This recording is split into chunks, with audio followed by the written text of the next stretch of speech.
I asked the showrunner, what's going to happen to me? Am I going to get beat up in this story arc, or? And he's like, oh yeah, no. This guy's definitely, worse than that. I mean, yeah. I mean, like, all right, because I've bitten the dust like so many times. Like, I'm just kind of like, I don't know. He goes, no, but it's a really interesting story. He's very involved in the plot and it's good. It's a good part.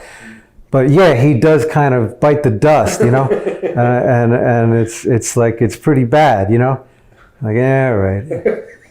It's not like the first. Like here we, and then I think of Cagney. Who all these character actors who die all the time, and it's like we're going there again. We're always going there. Filmmaker Magazine presents Back to One with Peter Rinaldi. Kevin Corrigan is an actor. This is his 5th time on the podcast. He was on episodes 1, 67, 133, and episode 185. He sat down with me on the Upper West Side of Manhattan to talk about the work. Since you were last here, there's a couple things that I learned about you. One of the things I learned is that Amy Taubin said, apparently, that you're one of our great actors. Now, Kevin, I'm sitting here waiting for you. I don't know if that's a direct quote, but she has said some awfully nice things. Written. Okay, I was going to look for it. But I was sitting here waiting for you, and I thought, you know what? Let me just look up her phone number. Because, she's old. If anybody who doesn't know who Amy Taubin is, she's a legendary film critic. Wrote for the Village Voice for many years. We're going back, she's in her 80s. She's been watching movies for 70 years. When somebody's been writing and watching movies for 70 years says something like that about you, that's a big deal. I wanted to find out, though. I looked up her phone number. I just called it. Kevin, she picked up the phone. Don't get it. Wow. This was about 10 minutes ago. Really? Yeah. I said, Amy, I'm sorry. People don't call people these days. But elderly people are fine with it. Yeah. I said, I'm about to sit down with Kevin Corrigan. And she started laughing. I said, I want to know, I heard that you said he's one of our great actors. I want to know, first of all, if that's true. And she said, that's true. I said, can you say a little more about this? And she said, well, this is completely unfair. I started to get nervous, like, I'm bothering her. She's like, I'm not prepared for this. I was writing, but let me gather my thoughts. And she said, first of all, I loved Kevin Corrigan in Nick Gomez's films, early films. Then, as he started to get older, I started to notice that he had an incredible range. Always funny. And then she said, and he's always moving because he's in touch with his character. And I thought, that's very interesting. Always moving because he's in touch with his character. First of all, we never talked about this, but how do you take compliments? When somebody like this says this about you, like I said, 70 years of watching movies. Yeah. Being very discerning. This is somebody who doesn't have to say this. Yeah. Caught on a rainy Sunday afternoon. I'll say this: she's the reference to Nick Gomez, or the early films of Nick Gomez. I was only in one of his films. That's what I thought. And it was. I thought I was mistaken. I guess it was in her. I guess at this point we can say it was an early film called Ill Town. And that was around, that came out around the same time as Walking and Talking, which is the picture that Amy saw at the New Directors Festival at MoMA, and wrote an article about it, and I heard about the article actually from Michael Imperioli. He left me a voicemail saying, "Congratulations, you've been said. Amy Taubin called you the acting discovery of the festival." So I looked it up. You can look it up. That's what it says. But I shared that honor with 2 other actors. She said the acting discoveries of the festival. Heather Matarazzo, Kevin Corrigan. I can't remember the third person. Are the acting discoveries of the festival? Mm-hmm. So this was for her for Welcome to the Dollhouse. Welcome to the Dollhouse. Yeah. That's right. Yeah. That's Going the year back. we're talking about. Yeah. 96. Yeah. And then she wrote about me again in 2015 when she reviewed Andrew Bujalski's movie Results. Mm-hmm. And that was also really generous, really, really nice. Hey, I'll take it. But I mean, she's such a fine writer that it really is like incredibly flattering to have someone like Amy say anything about you or write anything about you. And she really does write. I was talking to a friend of mine the other day who read one of the books that's out now. It's like, how is it? Does it sound dictated, or is it written? Yeah. The Tarantino book.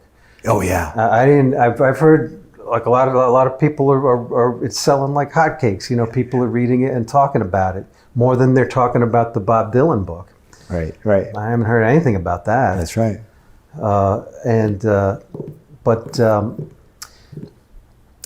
Quentin has that immediacy about him. Yeah. He's got that kind of. So it's like I wonder if he really had the patience to sit down and write it. Maybe they gave him a tape recorder. Right. Like Or just a bunch of secretaries sitting around. The Rolling Stone used to give Hunter Thompson like 3 tape recorders and like a case of beer because they were like just say it, just talk. Yeah. But when you read like Dylan's book Chronicles, you can tell it was written. Yeah. And Amy really is a fine writer. Yes. And what she was an actress at one point in the 60s. That's right. I think. Warhol. Yeah, that's Stuff right. with Warhol. You just talked to her, huh? Yeah, literally 10 minutes ago. If you want to call her, I mean. Well, I'll say thank you, Amy, for talking to Peter and gathering your thoughts. Yeah. And does this fuel you, sharing though? that with us. When it's working, Kev, when you are getting through, does this fuel you? Do you know what I mean? Like, that means it's working. She's not paid to give compliments. That's right. Yeah. Well, this is unfair. To quote a great critic. I wasn't expecting this, and it's thrown my whole.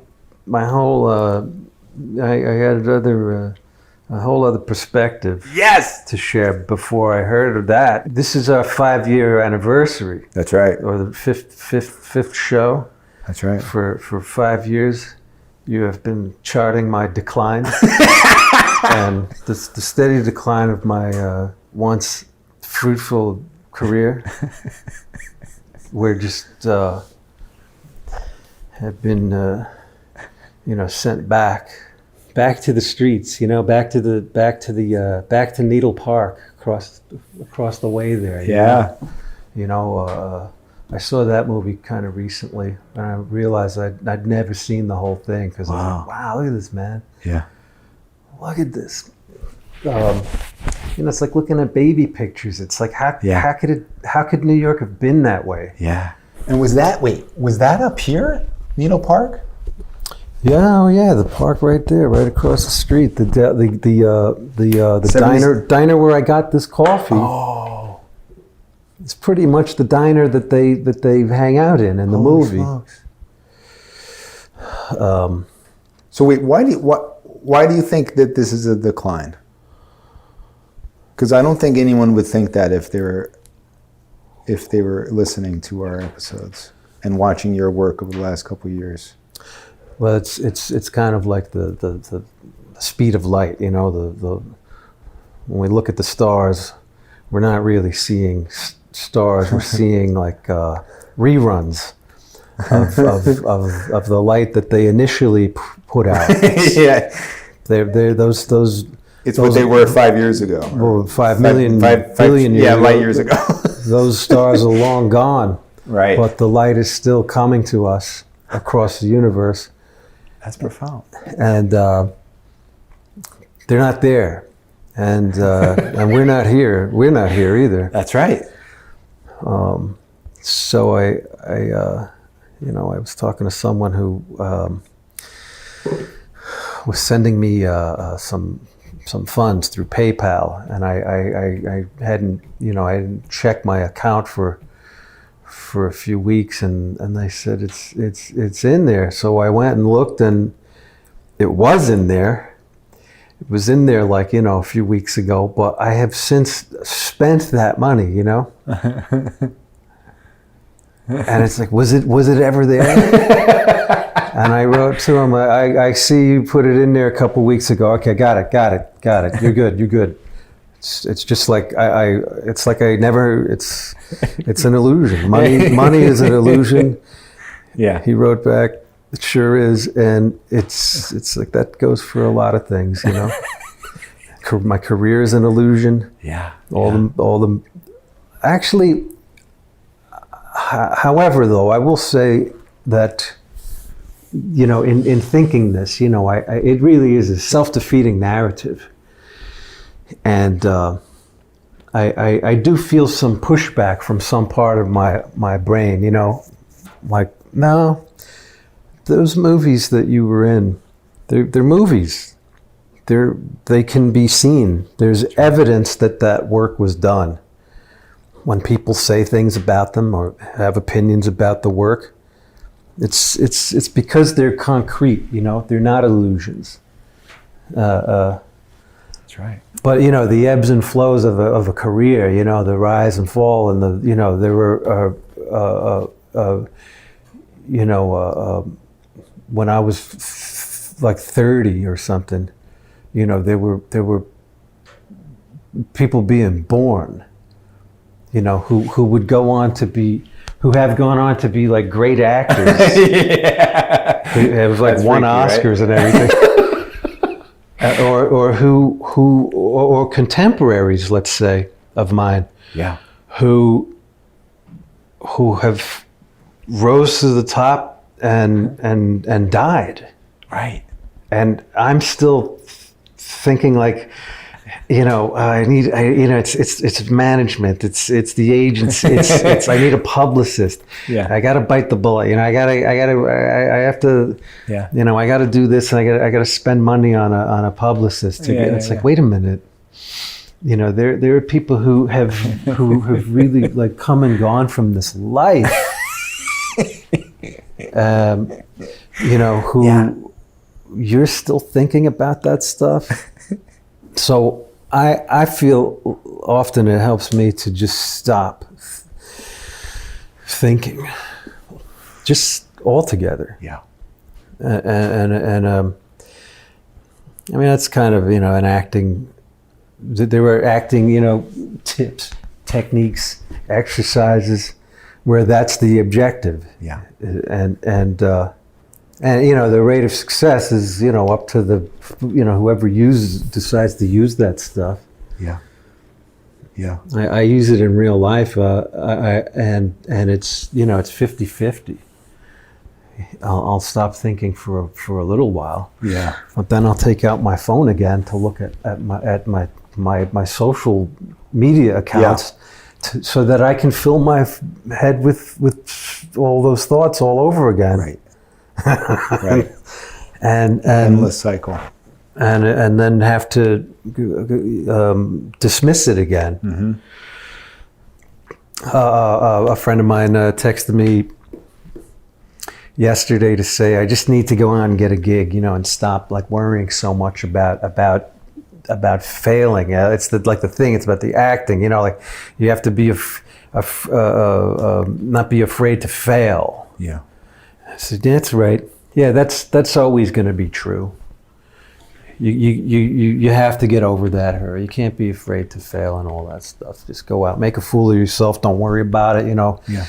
It's inevitable. It's like you get past that obstacle and you'll be free of that fear, and you'll prosper. You'll do well, and your joy will be infectious. And I don't know. For me, sometimes the fear comes afterward, afraid of the trail of foolishness and failure that I've left behind. Mm-hmm. But then there's the possible advantage of people not seeing it that way and actually enjoying what you did. That's right. And maybe even being inspired by it, but it's like, no, you had a character going. I had a teacher, not a teacher that I studied with, but that I knew at the Strasberg Institute. And he came to the set of a film I was working on because he knew the director, and I could see him from behind I saw him behind the camera. I was like, the director was also acting in the film, and I grabbed him. I said, who's that man right over there? And he goes, that's David Gideon. I was like, that's who I thought it was. I never studied with him, but I know him from the Strasberg Institute. That guy was like, like second in command. Like Lee Strasberg left that guy in charge of the school. Like that's like David Gideon. He's got this huge, reputation. He was like I feel self-conscious now, man. I can't work now with that guy. Like I feel like a fake, why, a phony. Why is that guy around? Why is that guy on the set? Yeah, because he was JJ's acting coach, JJ Lask, who directed this movie On the Road with Judas, and that's where David came to visit JJ on the set of that movie. And then I now what, you feel like you're going to be judged like in the class? Because we were doing like the scene was like it was on a soundstage in Chelsea, I think, and it was supposed to be a talk show, and JJ was playing like a talk show host who, and I was the guest, and it was kind of very, very conceptual. I was really into it until I saw David standing off to the side there. He's like, he's going to think this is silly, and it is kind of silly what we're doing. But then during the lunch break, we talked, and I found myself almost apologizing for what I was doing. I reverted totally back to my teenage self at the Strasberg Institute when I actually stage managed it. I didn't stage manage. I was kind of helping the stage manager, to reset props and everything for a play that David was in. It was called Medal of Honor Rag, and he played a military psychiatrist.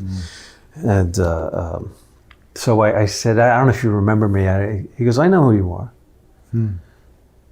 I said, this thing we were just doing. I don't know if JJ told you what the movie's about. It's like it's based on a novel that JJ wrote, where and I'm supposed to be him, but it's kind of like you're apologizing. I'm like, it's very meta, and it's like, nah, I'm just kind of winging it. I'm not really doing anything. And he goes, yes, you are. Whoa. He goes, you have a character. You're doing a character. You have a character going. Like, do you think so? Really? Do you see something happening? Yeah.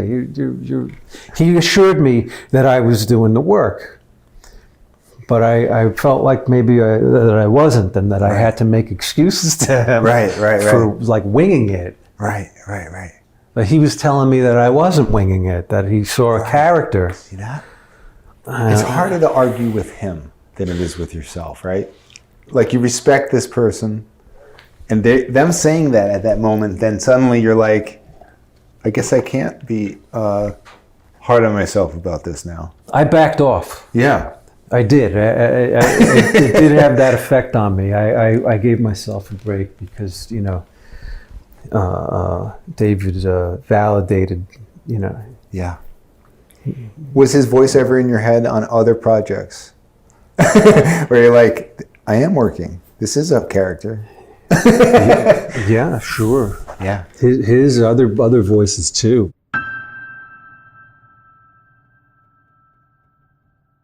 These are the jobs I've had in 2022. I worked on an episode of City on a Hill. Oh, yeah. And I had a scene with Jill Hennessy.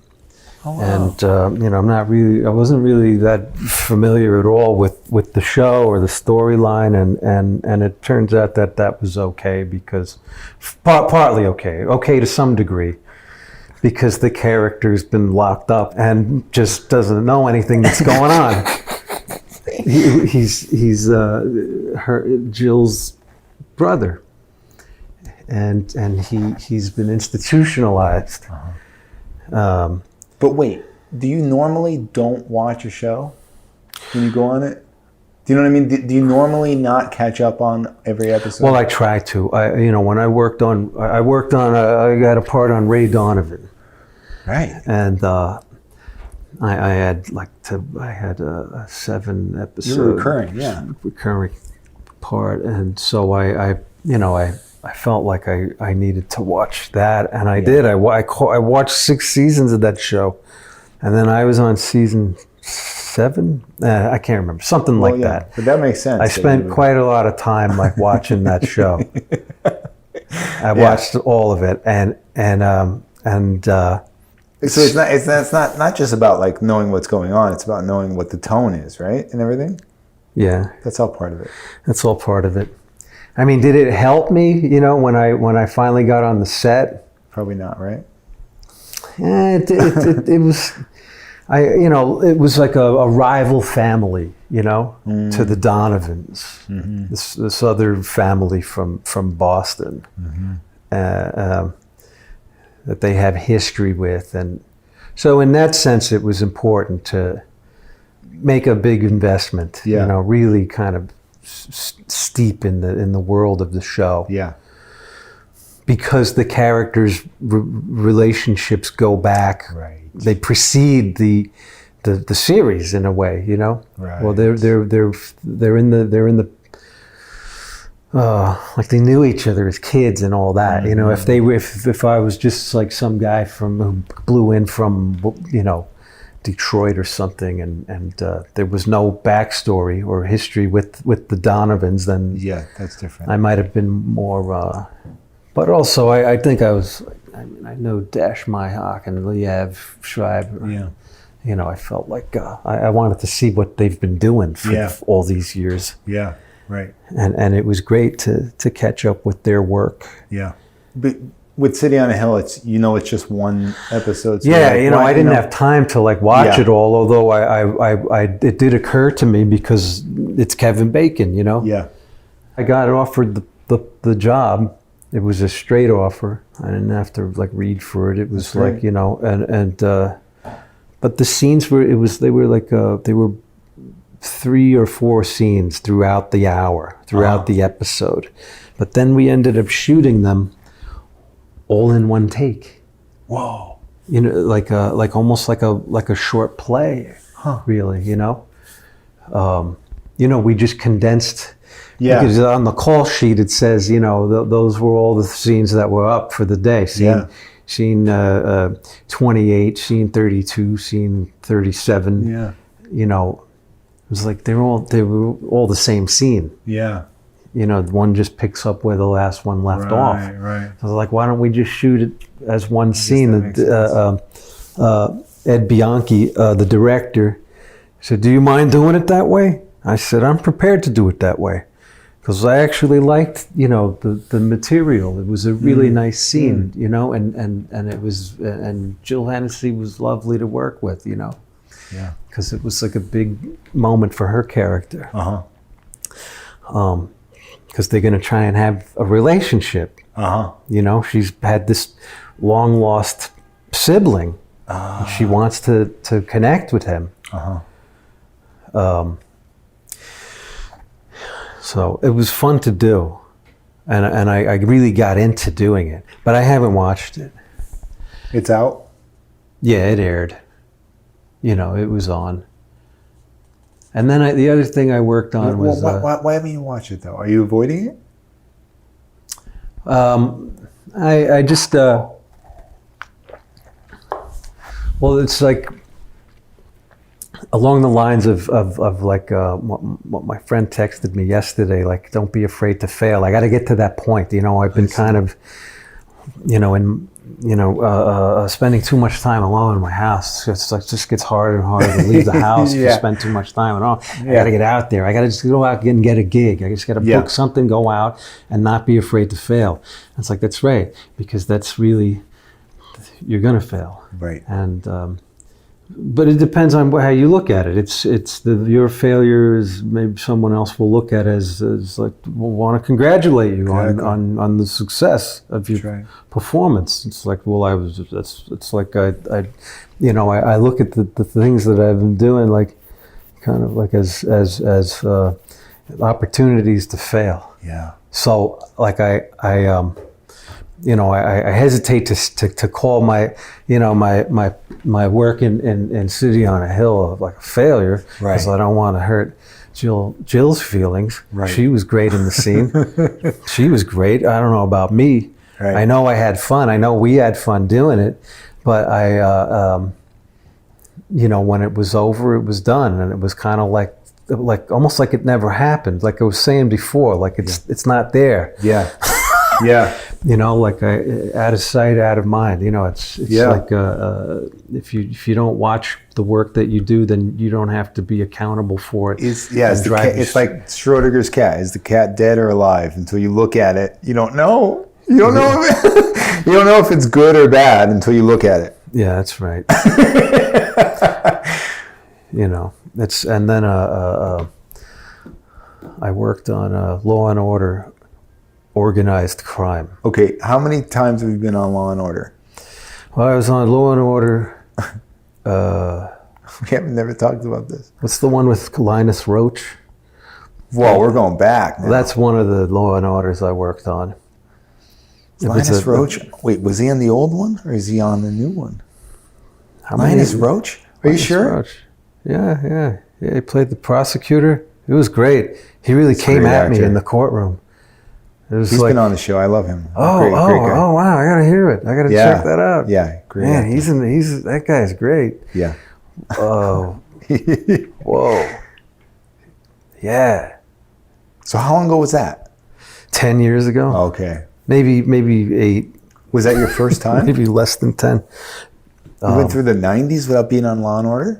Yeah. Wow. Because that's a good sign.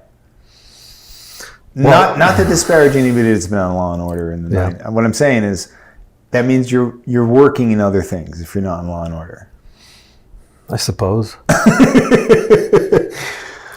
If like acting is like the mafia, I'm not a good earner, I don't book jobs like, and some people do, and that's what really excites, the reps, the representation. Love it when they have a client who's always booking stuff, right. But to always be booking stuff is an experience that I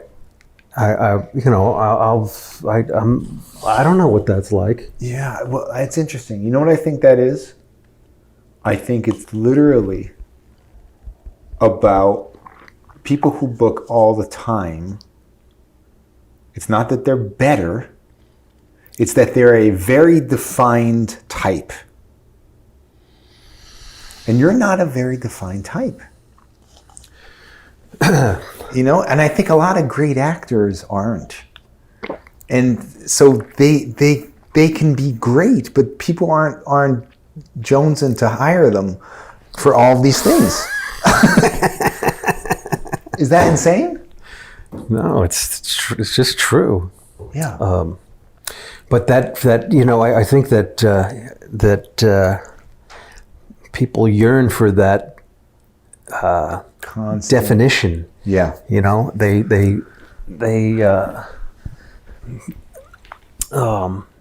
and they ought to. You know, we should strive for that. You know, I think. Right. I think to always keep things sharp. You know, to keep things. You know, whatever. Like, but you know, at the same time, it just kind of rubs me the wrong way when the sort of language is overused about actors and you know your instrument and all. You know, it's like. Yeah. What is the thing, you know, what that really needs improving, you know, what's the thing that needs sharpening, you know, what do you mean by instrument anyway, you know? Right. Don't you think that part of the problem here with what you do is that unlike, like, you're also a guitar player, so you can relate this to that.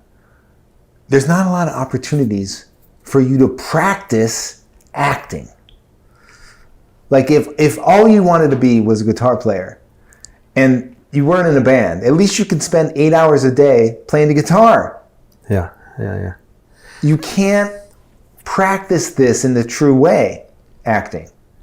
And every time people say, well, I practice it when I have an audition, but it's not a true, you know, opportunity there because of, you know, the pressure and all this stuff with that. It's not a true workshop environment of working out stuff. Yeah. And that's a terrible fate of the actor. Kind of is. as an artist. It really stinks, you know, to not be able to practice. So what do? You change the rules, you know. You make it so that, no, you can't practice all the time. You should be practicing all the time. Like when? When are you going to do it? Like just every moment, there's, you know, like just went to get this coffee, you know, and at the diner across the street, and it was like, you know, I felt like I had to talk above there was a crowd in there, you know. The guy, the cashier was sitting having his own meal. He had to get up to come and see what the hell I wanted, and I could tell he wanted to get back to his, you know, to his booth, you know, so he could finish his lunch. And he's like, "What can I do for you?" And I'm like, "Oh, I had to meet his volume, you know, I had to meet his." Suddenly you're yelling. Suddenly I'm yelling because he's yelling. You know, I had to be like him. I said, "Give me a large coffee with half and half." And we want sugar? I'm like, no, equal. You got equal? yeah, whatever. How many you want? I'm like, 3. Give me 3 equals. Thank you. And I'm like, who am I? Who the fuck did I just turn into? That ain't me. I'm not that guy. And every time I come around this neighborhood, I think of the Dakota. I think of John Lennon. I think of John Lennon's voice. And he's saying, you know, I cannot be who I'm not. And it's like, yes, you can and you must. We must be who we're not to get certain things done. Or to even like get out of the restaurant without making somebody mad. Right. You have to sort of one up them, because it's a little bit of aggressive to say, "What can I do for you?" Yeah.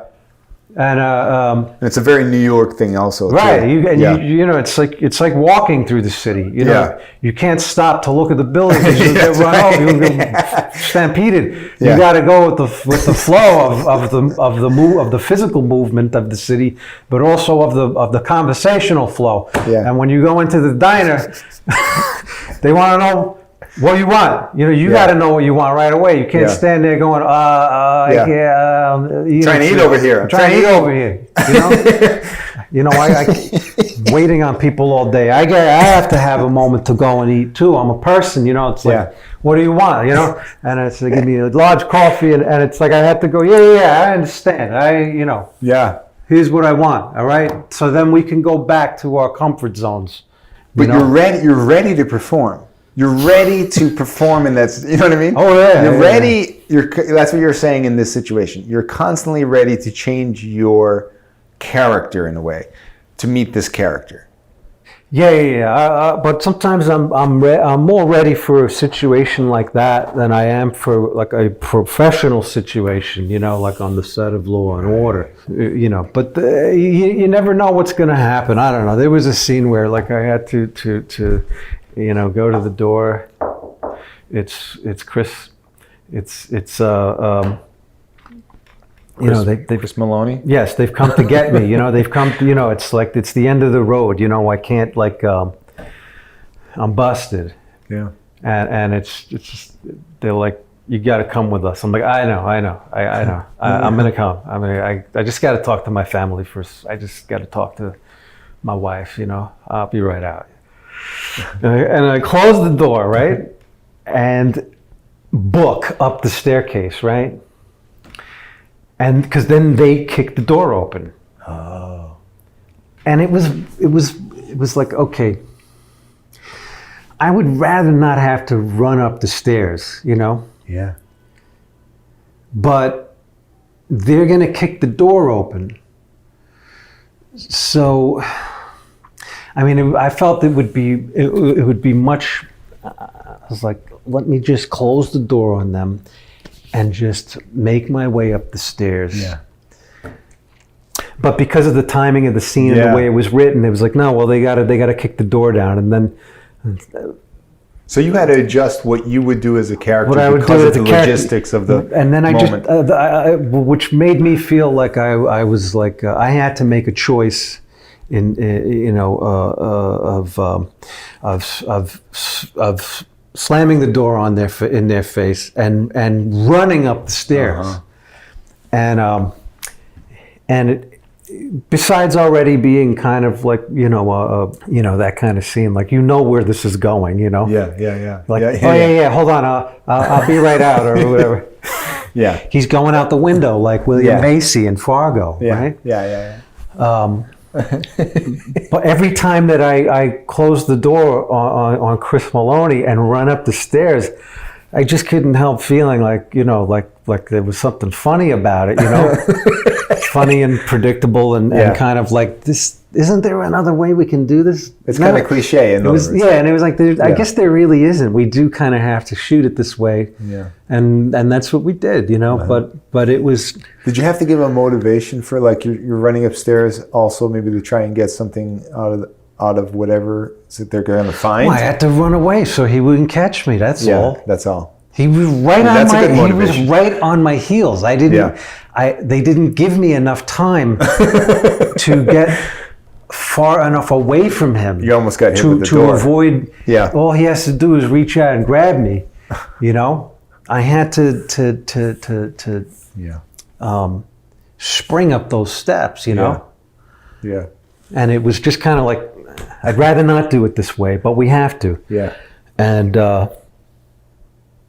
so, and I felt like, you know, I always feel like things like that it's my fault that they don't work. But then again, maybe it did work. I don't know. I didn't watch it. Of course you didn't watch it. I want to watch it now. I had scenes with like an actor who played one of the Menendez brothers in an American Crime Story. Right. Yeah. And I really envied him, you know, like he played in our scenes in Law and Order, Organized Crime. He's the son. He's like the he was born with a silver spoon in his mouth. You know, his father was like a wealthy developer, and so now he's taking over the business, and he's you know, a real creep, and you know, there's a holdout, you know, a guy who won't move out of his apartment to make way for the new like casino that they're going to build in the city in Manhattan, and so he doesn't care, you know, he's the, you know, there's the mob, there's the developer, the guy's business, and it's just like all you know, just a hydra of corruption, and he's almost got like nothing to lose, you know, by and he was so good at playing his part, you know, and really good. I was like, why is this guy so good, you know, at being this character, you know? Because he there's a scene where there's a strike, you know, like there are people on the construction site of where the casino's supposed to go, and I'm supposed to like do something about that, and it's just the problem's getting worse, and he comes out of nowhere, pushes me aside, and I felt like, what's this guy? This guy just fucking pushed me aside. It's like. And I kind of went up to the director and said, I don't like it, and pushed aside like that.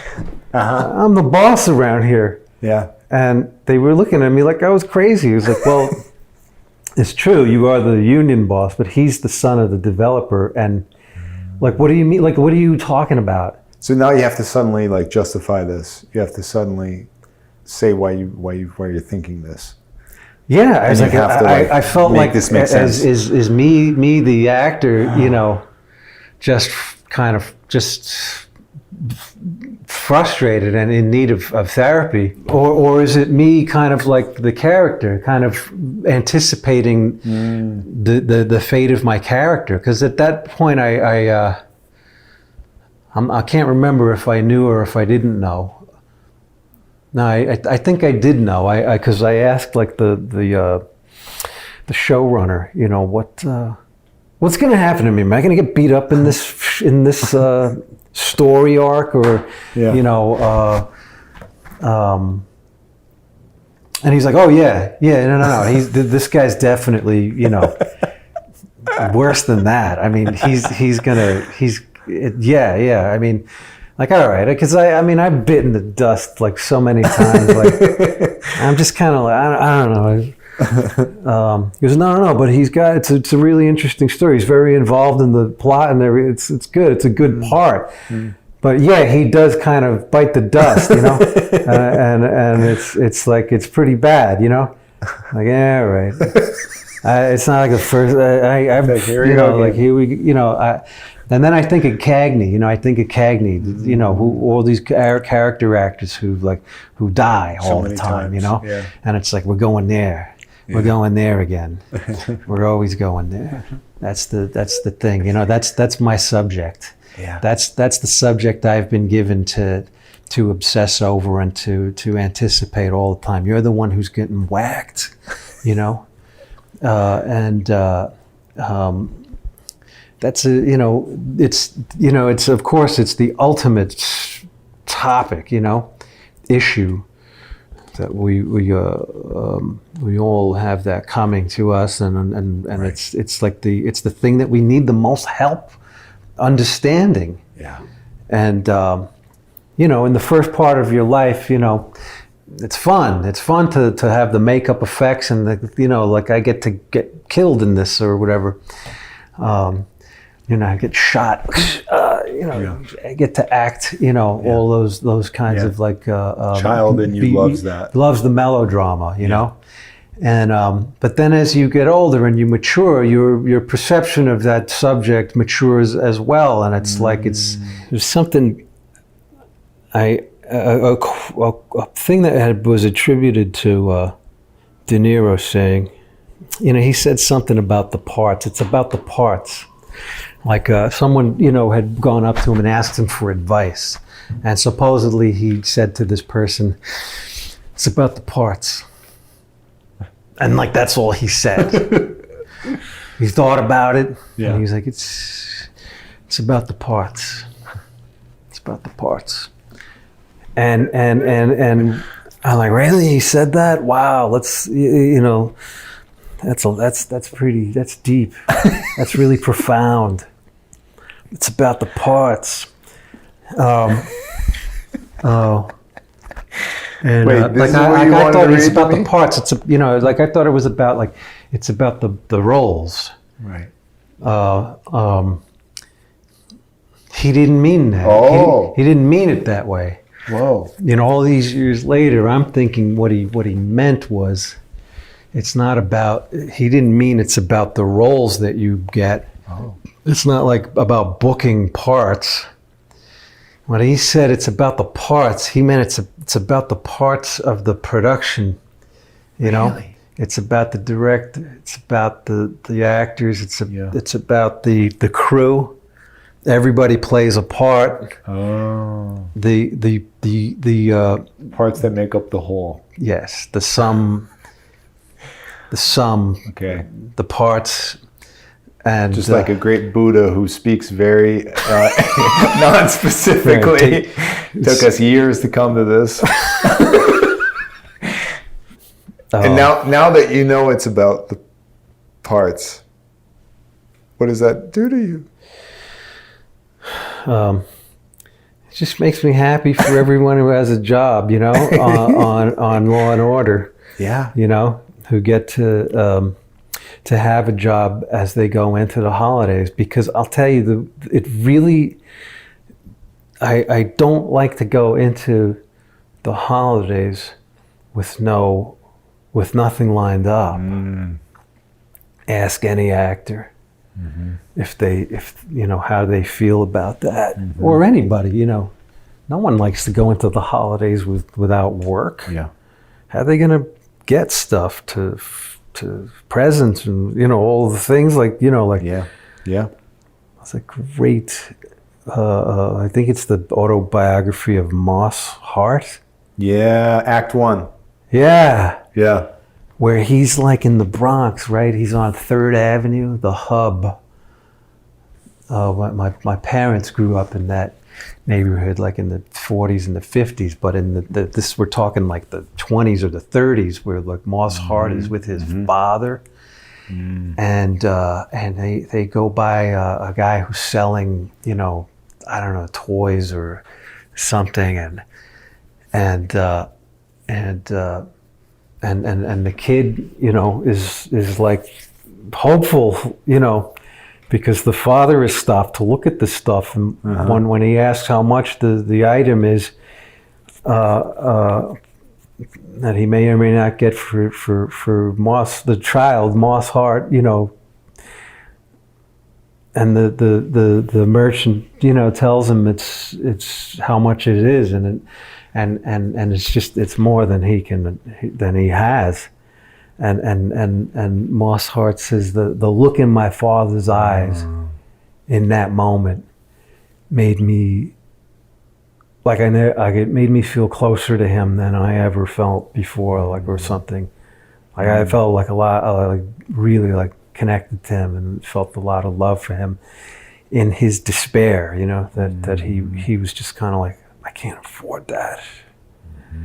I can't get the thing, or and I love days like this. It's raining out.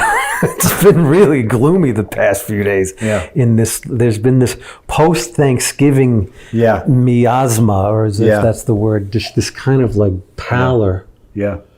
And normally I actually enjoy that atmosphere. Yeah. But only if I have a job, only if I know, that I have, a couple of days of work, before the Christmas break on Blue Bloods or something, or whatever it is. I did have a job in October that was terrific, You were in Cincinnati. I was in Cincinnati working on like an independent film called Bang Bang. It's anybody we know? Starring Tim Blake Nelson. Yes. And that was terrific. You were working with him? Yes. Oh. All my scenes were with him. Oh. And it was fantastic. You must have worked with him before. No, I never did. Oh. But I met him. I met him in 1994 at the Manhattan Class Company. I was dating someone who was a member of that theater and did play lots of work with them. And we whenever she would go on like a retreat to Shelter Island, I would go, or whenever there was a premiere of something, even if she wasn't in it, we would go to the premiere, and Robert Lapone and Bernie Telsey and all those, Peter Hedges and Will Cantler and all those, it was a great, group of people, and And I met a lot of people through, in those years, those early 90s, in the Flower District there, where MCC originally was. So there was I met Allison Janney, and who else? Just like Tim Blake Nelson. Yeah. So we went to see some play that Peter Dinklage, as a matter of fact. I saw him in something, and I was able to tell Tom DiCillo, you're looking for Wait, you're responsible for Tom DiCillo hiring Peter Dinklage? Yeah. And living in news. Living in oblivion. Yeah. That's huge. Because I saw him in a play at MCC, where he was like an American soldier in Iraq during the first Iraq War, and it was a musical. He was great in it. But Tim Blake Nelson was in something too. He plays a guy who comes out, to his parents or to his mother, who's like I want to say she was like a Christian or strict, like a homophobic, and he comes out to her, and he has this very dramatic moment, he just fucking loses it on her, because she's just in denial, and he was raging, it was like a pretty startling, to be in the audience. And it was like, whoa, who's that guy? And it was Tim Blake Nelson. Met him afterward, and he was just like really nice. We hit it off, and then I didn't see him again. Until, I don't know, 10 years later. We were on a plane. We were on the same flight, going to or from New Orleans. And then on this, he was he plays like a disgraced, like featherweight prize fighter who goes home to Detroit or something, even though we shot it in like Cincinnati, and he has to, he wants to patch things up with his daughter. She says, if you want to patch things up with me, you can look after this guy for a little while I go off and try and make a living. And she's got a 15-year-old son, and he's this big kid, and Tim thinks that he's got some potential as a boxer. So he puts his grandson in the ring, where he brings him to a gym. That's where I come in. I'm his old friend who owns the gym. And it was a good part, and it's a great script, written by Will Janowitz, who's I know that name. He's in The Sopranos. He has Meadows' boyfriend for one season. Will, he did an amazing. Oh my God! When I had my independent television pilot at the New York Television Festival in 2007, he had something there that was the best of all the things. And it was called The Gnome or something like that. He played the gnome. He was amazing. I just saw him on the street over here a couple months ago, and I reminded him of that 15 years ago. Oh, shit. And I said, nothing came of that man, but I never forgot that. He's been writing stuff. But a very smart guy. So was it a good experience? Yeah, it was great. That's great. I had a good time, man. I really did. It reminded me of working on a Big Fan in a way. There was this energy on the set of Big Fan with Patton Oswalt and Robert Siegel, the director, who didn't want to wait for Darren Aronofsky to be available to direct his script. He was like, I'll direct it myself, I remember feeling a little bit like, well, why don't you wait for Darren Aronofsky to direct? Are you sure you're ready?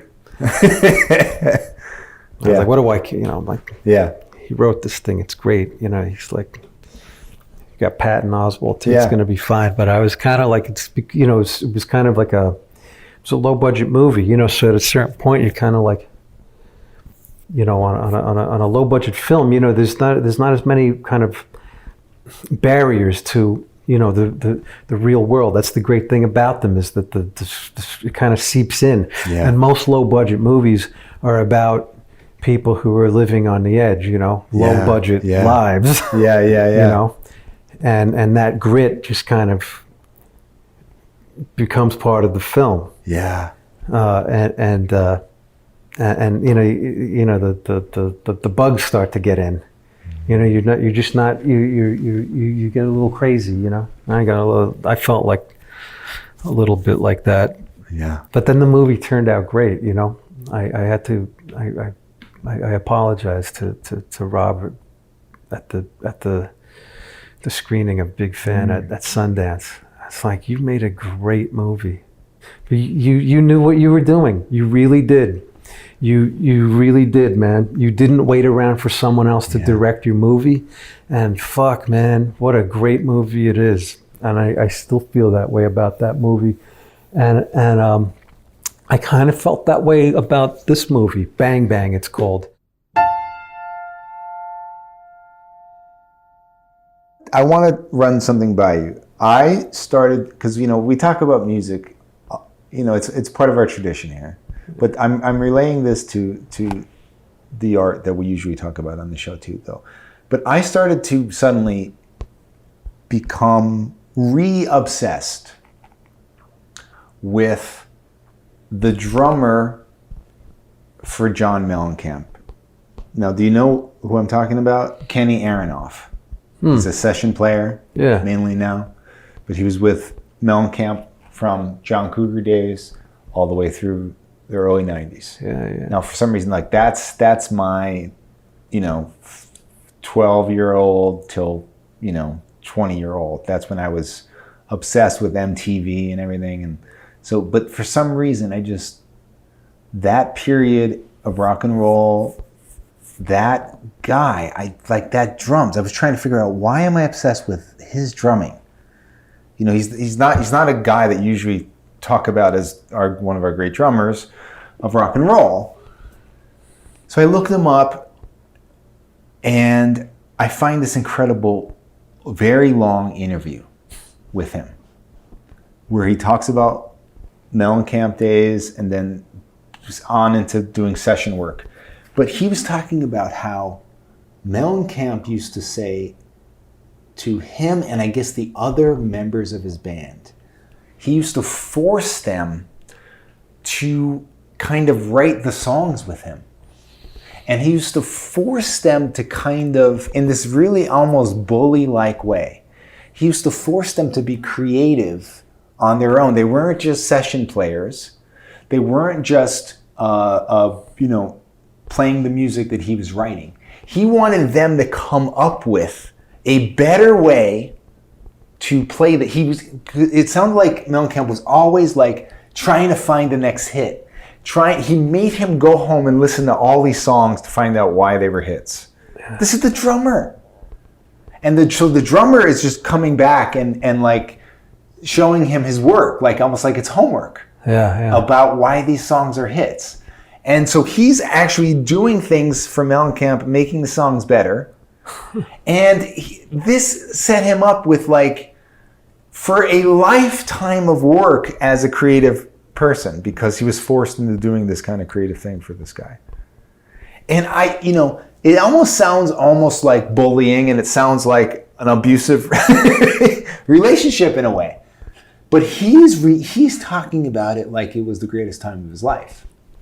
And I'm just thinking, like, this is what actors and directors should be like. This should be the kind of thing that evolves, where it's not just an interpretive thing anymore. Actors should be working on this stuff in the same way as I'm talking about this guy working on this, where they're using other creative muscles to bring out something in the scene that's better. And then it's their own innovative creativity that's working, rather than just an interpretive muscle.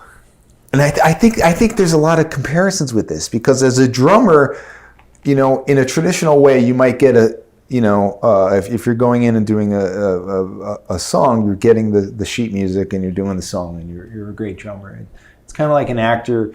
you're going in and you're reading the lines and you're doing it well, and everyone trusts you as a great actor, almost like a great session player. You keep coming back, because you can do what's on the page. Yeah. Right? But this is beyond that. This is using a whole other creative thing to kind of push the work further. And I think that's why I'm obsessed with these songs, and I'm obsessed with this guy's playing. And also in the mix, it's brought up. The drums, they were talking about this in the interview. Mellencamp brought up the drums in the mix more than other pop songs, because this guy was playing so hard and doing such good work. And then I'm like, I'm not crazy. This is why I'm obsessed with this guy. Yeah. Like, you know what I mean? Like, I'm just going back to me being a kid loving these songs, but there's this other thing going on. It is separate from the other stuff that was around at that time for these reasons. Yeah. Tell me what you think about, just the idea of this as a relationship, actor, director, as, wanting more from the collaboration. Don't you think that we need to evolve towards something like this? Yeah. I do. I think there's something that's God, I hate to say it, but I was at the it was kind of like an open class, actually, and I'm thinking of, I can't get the song "Small Town" out of my head now, because I think there's like a hi-hat sound in that song that's pretty distinct. Mm-hmm. There's no question when someone's that in the pocket, There you go. that you remember it, even if it's not in the foreground of your memory. Yeah. Your memory of the song is anchored somehow. That's right. by the rhythm section. Yeah. Yeah. And if you go back and you listen to stuff like like if you make, I find that when I make playlists, even going back to the 90s when I would make like tapes. Yeah. I really only made cassette, like mixed tapes for one person, this girl I dated, but I took them really seriously. Yeah. Like I put sketches in them. I recorded like there's a sketch in there of me talking with John Lennon on the phone. Oh, geez. And I played both. That's I gold. played the Lennon role. I recorded, left like enough space in between to make it sound like there's a dialogue. I did like a sort of a pastiche of, like a sound collage, mixing like De Niro from The Deer Hunter with like Jack Nicholson from like One Flew Over the Cuckoo's Nest, like, you want to play games? I'll play you fucking games. And then it was like Nicholson saying, like, well, I tried. God damn it! At least I did that. Does she appreciate these mixtapes? Do you think? Or do you think these tapes are in the landfill?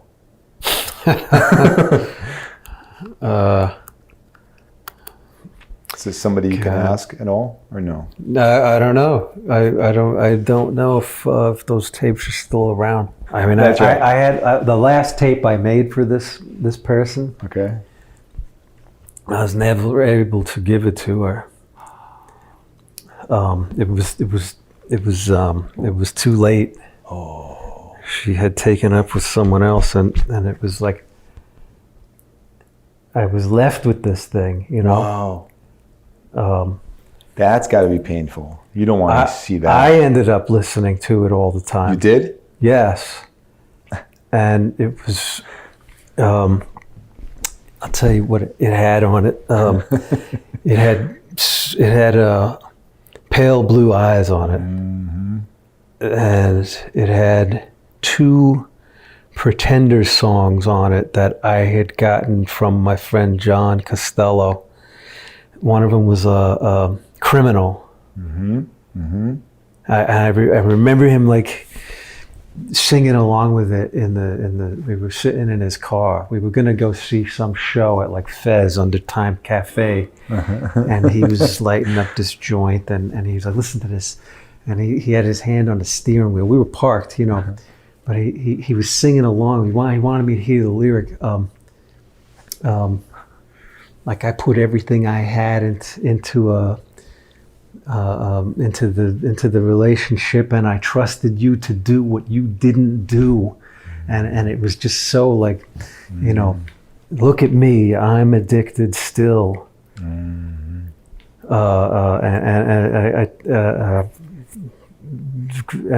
the other song was I Go to Sleep, which I think was written by Ray Davies.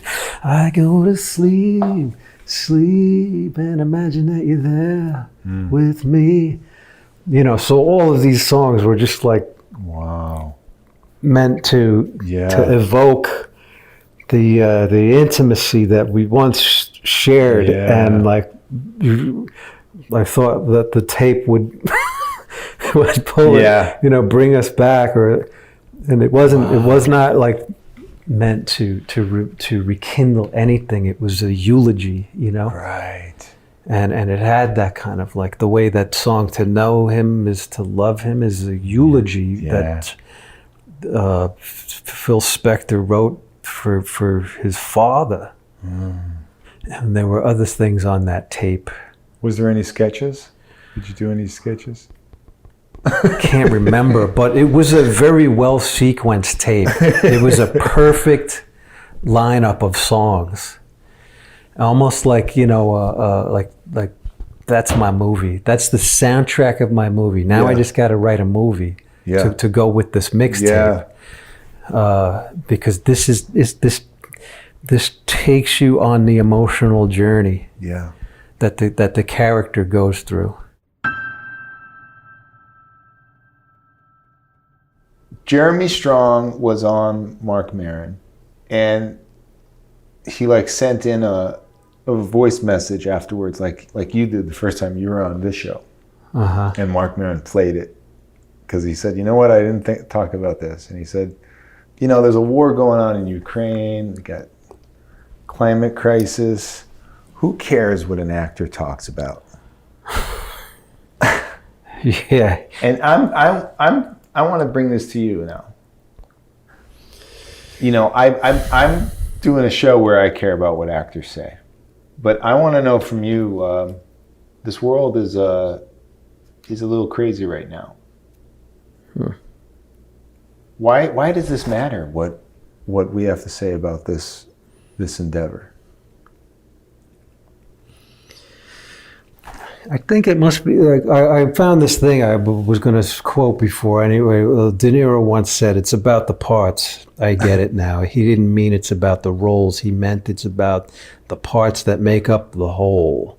It's about the separate and moving parts which all play a part in the final picture. Big picture. Scorsese said, "It's the editing, it's the cut, it's the syncing of image to sound. It's that alchemy, that process. That is the source of his enduring love of film." It's to see when a visual and a sound when they click, when they just go together in a way that I don't know, it makes it so that some chemical can get released, in our brain. In our body, it's like, and he talks about like, the movies are they're life. They are life. It's a living, breathing thing, but it's also a dream. It's movies are dreams. You could say the same thing about plays too. It's a reenactment. And it's a word arrangement. It's an arrangement of light and sound, and and it's a retelling of a story. It's a story, and I think somehow when it's done right, it's infectious, meaning you can't stop thinking about it when you walk out of the theater. You have to go and, find someone to talk to about it who's maybe also seen it, or it may make you want to do something. Like John Lennon would say, when you hear a great song on the radio, it makes you want to write a song. Made him want to and it's like that. It's like, and it's I relate that sensation of like like you didn't see this the so and so's Netflix special, HBO. You didn't. Have you seen that movie? Have you seen? Did you watch that fight? Did you? You gotta see. It's oh man, that moment where like it's where you just felt like a visceral sense of like that's happening to me, or like that's. I think of like the dreams. You're supposed to. They torture people. They keep them awake. They keep them. Like on their feet or whatever. Thinking about like Abu Ghraib or something, where they, it's like this, the American foreign policy, was at work in those, and with the torture, the things that they did to people in there, But one thing that always sticks out in my memory is that the standard procedure, with prisoners is to keep them awake, not let them, sit or lay down, or fall asleep.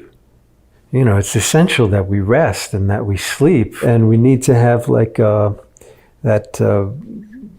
level of sleep, that REM sleep or whatever they call it, the good sleep, right, where you dream, and because something gets released in the dream, a dream where you kind of wake up breathless from like, whoa, wow. Wow, I just saw my father or something. I was just talking to him. right, or something, he's dead, but he's not dead because I was it was so real. And it's, well, suddenly the pain in my neck is gone, or like I feel so like untroubled now. I couldn't breathe for a week. I didn't know why. It's because I wasn't getting off, and my brain wasn't getting the release of that dream. The dream was wanting to be had. And it literally affects your waking life. It makes your waking life better. And I think that's the purpose of theater. The theater, the proscenium arch, the spotlight. It's like Alan Watts talks about, like the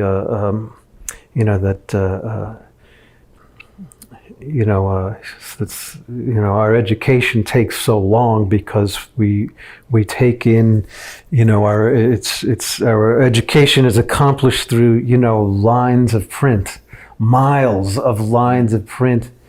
Our learning is linear, and it's almost like a spotlight. That's as much as we can see, Mm-hmm. Our unconscious and is doing so much of the work for us that we will never know, that we could never be fully, we're using only, 10% of our brain power, or only aware of 10% of what's going on. And things get backed up. They just get backed up all the time. And it requires this sort of cathartic release all the time, regularly. And so we go into the theater, or we go on to, this is the theater now, these phones, It's the same basic thing, it's the screen or the stage. Same shape. Something to, to look into and get some kind of feedback or some kind of reflection, or it's like throwing, you know, a coin or a rock into the water just to see the waves that it makes and to the ripples, you know, to shake things up. And I think that we can't survive without shaking things up kind of regularly. Kevin, you've come here 5 times to talk to me. I can never properly thank you for this. This is not just a tradition for me. This is an enjoyable time that I cherish. I want you to know that, and I want you to know that it's not only appreciated by me, it's appreciated by our listeners. And here's to 5 more. All right. 5 more. All right. See about that.